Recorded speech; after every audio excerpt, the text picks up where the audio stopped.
Assalomu alaykum hammaga.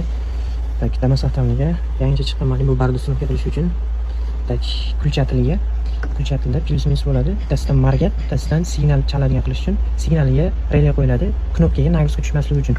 Tak, relayning ulanishi. Tak, bu yerga ikkita sim ketadi. Общий bunaqadan ikkita ketadi. 1, 2, 3, 4 ta kabelchada. Bittasi беспроводной zaryadnik, через zajigni, bittasi через zajigni, bittasi plyus bo'ladi. Ulanishi bu yerda signalga relay qo'yiladi. Tak, sizlarga ko'rsatamiz. Qanaqa qo'yishni 80 plyusga hozir shoqilib ketdi. 30-oyog'i, mana 30-oyog'i постоянный massa bo'ladi. 30-oyog'i.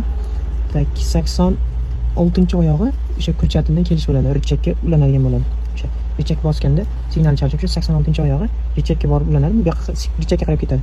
85-oyog'i постоянный tok bo'ladi. 85-oyog'i, 87-si bu yoqda signalga chiqish bo'ladi. Signalga massa chiqadi. Mana bu yoqda. Tak, mana oxirgi mana Damaslarda bunaqa katta shtekilda eng oxirgisi. Tepadan keyin eng oxirgisi. Tak, bunaqa salat rangda bo'ladi. Ochiq ko'k signalniki.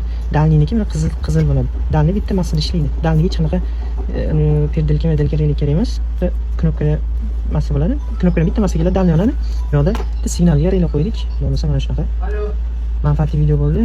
Bizga obuna bo'lishni unutmanglar. Bo'lmasa bundan ham yaxshi layfhaklarni ko'rsatib boramiz. Bu signal uchun qo'yildi relay.